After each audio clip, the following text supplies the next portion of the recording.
आपने scientist Thomas Edison का नाम सुना होगा, 90% लोगों ने सुना होगा इनका नाम। और अब बताओ साइंटिस्ट निकोला टेस्ला का नाम कितने लोगों ने सुना है? बहुत कम लोगों ने। क्या ऐसा इसलिए क्योंकि थॉमस एडिसन बहुत ज्यादा टैलेंटेड थे इसलिए वो फेमस हो पाए, और निकोला टेस्ला कम टैलेंटेड थे इसलिए वो कम फेमस हो पाए? ऐसा है? ऐसा बिल्कुल नहीं है। सच्चाई इसकी बिल्कुल उल्टी है। एक्चुअल में थॉमस एडिसन से ज्यादा टैलेंटेड तो निकोला टेस्ला थे। ज्यादा इन्वेंशंस एंड डिस्कवरीज तो निकोला टेस्ला ने की है, बट फिर भी हम सब ने ज्यादातर बुक्स में थॉमस एडिसन का नाम ही सुना है। ऐसा क्यों है? क्योंकि बहुत पीक के साइंटिस्ट होने के बावजूद निकोला टेस्ला में एक क्वालिटी नहीं थी जो थॉमस एडिसन में थी, और वो चीज आज हम इस वीडियो में डिस्कस करेंगे। क्या थी वो quality?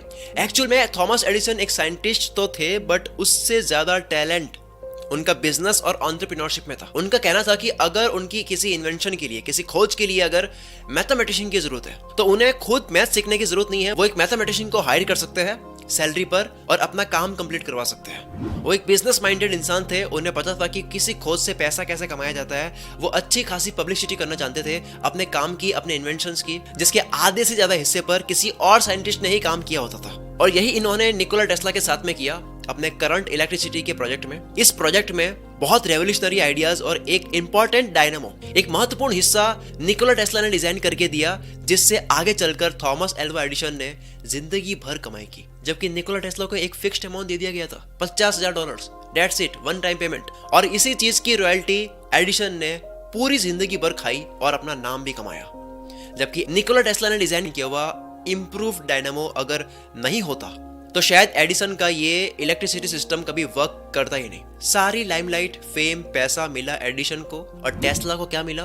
No credit, no fame, only one time payment. जबकि इससे कहीं ज्यादा वो डिजर्व करते थे। यहाँ तक कि एडिसन ने टेस्ला को बदनाम करने की भी कोशिश की जब निकोला टेस्ला करंट इलेक्ट्रिसिटी में एसी सिस्टम पर काम करना चाह रहे थे, पर थॉमस एडिसन ने डीसी सिस्टम पर इन्वेंट किया था। तो वो एसी सिस्टम को लेकर टेस्ला को बदनाम करने की कोशिश भी कर चुके। और जो डीसी सिस्टम थॉमस एडिसन बताता है कि वो उनका है, उसमें भी टेस्ला का इंपॉर्टेंट कॉन्ट्रीब्यूशन था। एसी सिस्टम इन्वेंट करना टेस्ला का पैशन था, जिसमें थॉमस एडिसन सपोर्ट नहीं करना चाहते थे। अब और सुनो टेस्ला के साथ में क्या हुआ। निकोला टेस्ला को अमेरिकन बिजनेसमैन जॉर्ज वेस्टिंगहाउस ने एसी सिस्टम की रिसर्च के लिए फंडिंग दी, और टेस्ला के साथ में एक बहुत बड़ा रॉयल्टी एग्रीमेंट किया, जिसमें टेस्ला को बहुत पैसे मिलने वाले थे लाइफ टाइम के लिए। यानी कि अब फाइनली अच्छा वक्त शुरू होने वाला था। लेकिन हुआ यूं कि जॉर्ज वेस्टिंगहाउस जो टेस्ला के साथ में डील कर रहे थे, इनको खुद एक अमेरिकन इन्वेस्टर जे पियरपॉन्ट मॉर्गन से एक और अच्छी डील मिल गई, और इस अमेरिकन इन्वेस्टर ने इसे जॉर्ज वेस्टिंगहाउस जो टेस्ला के साथ में डील कर रहे थे, इनसे ही प्रोजेक्ट खरीद लिया। और जॉर्ज जो कि रॉयल्टी के साथ डील करने वाले थे, इन्होंने टेस्ला को एग्रीड रॉयल्टी देने से मना कर दिया, और उस रॉयल्टी के बदले सिर्फ $2,16,000 दिए, और again one time payment. No doubt ये बड़ा अमाउंट है, लेकिन एक्चुअल रॉयल्टी उस टाइम पर उनकी बन रही थी $12 मिलियन, जो कि अराउंड रुपए में देखे तो 15 करोड़ से भी ज्यादा होते हैं। अब बताओ कितना बुरा हुआ निकोला टेस्ला के साथ। एक बार फिर से धोखा। आज हमारे घरों में और सब जगह डीसी नहीं बल्कि एसी सिस्टम की इलेक्ट्रिसिटी वर्क करती है, जो निकोला टेस्ला की है। वही स्टैंडर्ड है, लेकिन उसको इन्वेंट करने वाले को क्या मिला? एक गरीबी की जिंदगी मिली और दर दर की ठोकरें मिली। टेस्ला का ऐसे ही बहुत साइंटिस्ट ने फायदा उठाया, आइडियाज और इंपॉर्टेंट इन्वेंशंस उनके, बट बाकी साइंटिस्ट आकर थोड़ा सा उसमें ऐड करके पूरा क्रेडिट लेके चले गए। और आज दिन तक टेस्ला को वो सारे क्रेडिट नहीं दिए गए जिनके वो हकदार है। और उनका बुढ़ापा इतनी गरीबी में गुजरा कि अगर आप उन्हें देखोगे तो आप कह नहीं पाओगे कि ये साइंटिस्ट है। इन्होंने इतनी खोजें करी है। I am sorry to use this word, लेकिन अगर आप उनका बुढ़ापा देखते तो आपको साइंटिस्ट कम और बेगर ज्यादा लगते हैं। American institute of electrical engineers ने 1917 में टेस्ला को एडिसन मेडल देकर ऑनर करना चाहा, तो टेस्ला ने लेने से मना कर दिया और बहुत ही बुरी तरह से लताड़ा उन इंस्टीट्यूट को। निकोला टेस्ला ने कहा कि मैं आज अपनी लाइफ के इस कमजोर और डिफिकल्ट फेज में भूखा मर रहा हूँ, अपने बुढ़ापे में मैं भूखा मर रहा हूँ, और तुम ये चाहते हो कि मैं ये चमकता हुआ मेडल अपने फटे हुए कोट पर लगाकर तुम्हारे इस इंस्टीट्यूट के चारों ओर घूमूं, जो खुद मेरे दिखाए हुए साइंटिफिक प्रिंसिपल्स पर खड़ा हुआ है, और ये जिनके नाम का मेडल तुम मुझे पहनाना चाहते हो, उसने तो मेरे काम की बेइज्जती की है। So guys, this is the biggest lesson कि अगर आप बहुत जीनियस हो लेकिन अगर आप चालाक नहीं हो तो इस तरह से आपका फायदा उठा सकते हैं लोग। अब जाके एलोन मस्क ने अपनी कंपनी का नाम टेस्ला रखा है उन्हें ट्रिब्यूट देने के लिए, तो जाकर नॉर्मल लोगों में थोड़ा सा फेमस हुए हैं निकोला टेस्ला क्या चीज है। ऑफ कोर्स साइंटिस्ट कम्युनिटी में या फिर जो रिसर्च करते हैं, पढ़ते हैं, जो पढ़ाई करते हैं, उनको तो पता है कि निकोला टेस्ला ने क्या किया। महान वैज्ञानिक निकोला टेस्ला की गलती क्या थी? जो आपको नहीं करनी है। उनकी गलती ये थी कि वो काफी चीजों की परवाह नहीं करते थे। वो साइंस को, विज्ञान को, politics, limelight, fame, rivalry, scientist के बीच की कंपटीशन, इन सब से बहुत ऊंचा और पवित्र मानते थे विज्ञान को। उनका मानना था कि साइंस डेवलप होना चाहिए, साइंस आगे बढ़ना चाहिए, फिर चाहे कोई भी क्रेडिट लेके जाए, किसी का भी नाम हो। निकोला टेस्ला को काम करने का जुनून था, वो परवाह नहीं करते थे कि मेरा नाम हो रहा है, मेरा कितना पैसा बन रहा है। जब निकोला टेस्ला को एडिशन ने हायर किया था तब वहां पे वो 18-18 घंटे काम करते थे, वर्कहॉलिक थे। बस इन्वेंशन का, खोज करने का जुनून था उनको, नई चीजें बनाने का जुनून था। और इसी जुनून की वजह से इलेक्ट्रिसिटी बनी है। इन्होंने कभी परवाह नहीं की कि काम का क्रेडिट कौन लेके जा रहा है, किसका नाम हो रहा है। वो इस चीज को इग्नोर कर रहे थे कि वो अपने काम की पब्लिसिटी करने से वो उससे काफी अच्छा पैसा कमा सकते हैं। क्रेडिट से लाइमलाइट मिलती है और फेम आता है, और फेम से एक नाम हो जाता है, एक ब्रांड बन जाती है, एक भरोसा बन जाता है। उसके बाद में रिसर्च की फंडिंग आसान हो जाती है, पैसा मिलना आसान हो जाता है इन्वेस्टर से। नाम और इज्जत कमाने में कोई गलत नहीं समझना चाहिए, क्योंकि आप अपनी और अपनी फैमिली, अपने करीबी लोगों की जिंदगी को तभी अच्छा बना सकते हो जब आपके पास में पैसा हो। अगर आपके पास में पैसा है तो आपको किसी की गरज नहीं करनी पड़ेगी, आपको भटकना नहीं होगा। ये सब चीजें सोचने का निकोला टेस्ला के पास में टाइम ही नहीं था। वो इतने खोए हुए थे अपने काम के अंदर, वो तो बस लगे हुए रहे, उनसे मजदूरों की तरह काम कराया गया। और जो चालाक थे, जो तेज थे, उन्होंने अपना नाम बना दिया। तो आपको टेस्ला की तरह नहीं बनना है, आपको एडिसन की तरह बनना है, आपको चालाक बनना है। आपको ये नहीं सोचना कि बस काम आगे बढ़ना चाहिए, बस काम अच्छे से होना चाहिए। काम के साथ साथ आपको भी आगे बढ़ना है, आपको भी फायदा होना चाहिए, वरना कोई और आके आपका क्रेडिट ले जाएगा। इस वीडियो को 2 पार्ट में बांटा है। सो पहला तो ये हो गया कि आपको भी चालाक बनकर दूसरों से काम करवाना आना चाहिए, ना कि आप दूसरों के लिए काम करे जा रहे हो जिंदगी भर। दूसरा, किसी और की हुई मेहनत के ऊपर आप थोड़ा सा काम कर लेते हो तो एक नई चीज बन जाती है। उसके ऊपर बात करने से पहले मैं आपको बता दूं, ये जो बातें हम जान रहे हैं वो हम जान रहे हैं 48 लॉज ऑफ पावर बुक से, जिसे लिखा है रॉबर्ट ग्रीन ने। इस बुक की आसान भाषा में समरी आपको कुकू एफएम पे मिल जाएगी, जहां 48 लॉज, हर एक लॉ को हिंदी भाषा में, आसान भाषा में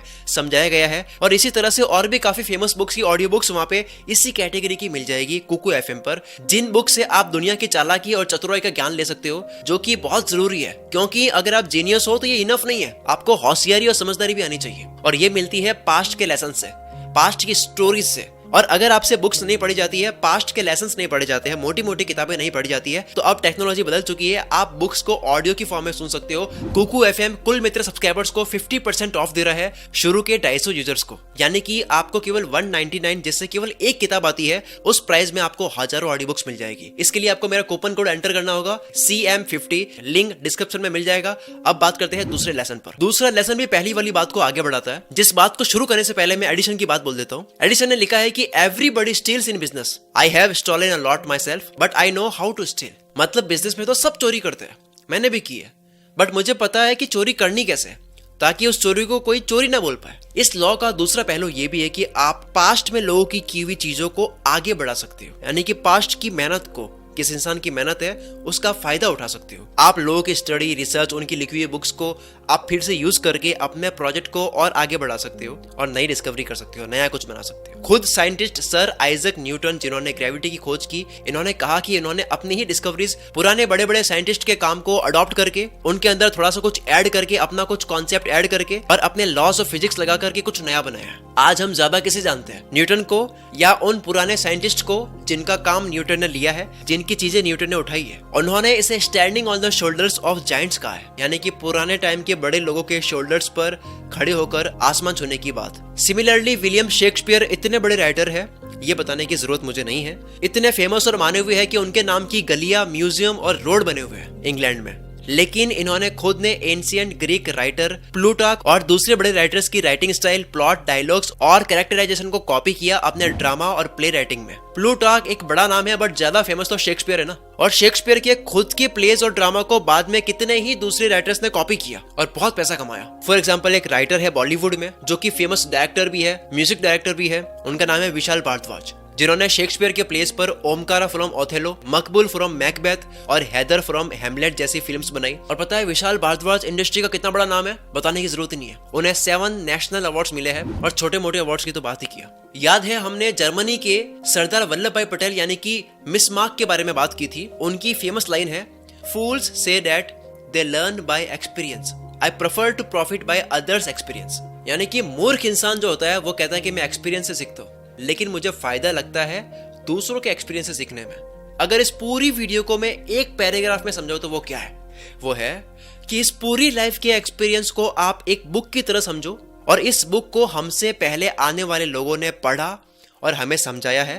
अब आप पैदा हुए हो, तो क्या आप फिर से शुरू से इस बुक को पढ़ना शुरू करोगे या वहां से कंटिन्यू करोगे जहां तक हमसे पहले आने वाले लोगों ने पढ़कर ऑलरेडी समझा दिया है? डेफिनेटली हम लोग वहीं से कंटिन्यू करेंगे जहां तक बुक कंप्लीट हो चुकी है, राइट? तो फिर हम ऐसा क्यों नहीं करते? क्यों कॉपी करना गलत मानते हैं अगर उसके अंदर इंटेंशन सही है, अगर उसके अंदर नियत सही है, नियत साफ है? अगर आपको 1% भी ऐसा लगा है कि इस वीडियो ने आपकी लाइफ में थोड़ी सी भी वैल्यू ऐड की है, तो प्लीज कमेंट करके जरूर बताना और अपने सारे दोस्तों के साथ में व्हाट्सएप पे शेयर जरूर करना। इस वीडियो को लाइक करके आप मेरा हौसला बढ़ा सकते हो। यूट्यूब पर तो आपने सब्सक्राइब कर ही रखा है, लेकिन साथ में टेलीग्राम पर भी ज्वाइन कर लो, लिंक आपको डिस्क्रिप्शन में मिल जाएगा। मिलते हैं हम अगली वीडियो में। Wish you all the very best. मैं शकील कुल मित्र से आपके सपनों को सपोर्ट करता हूँ।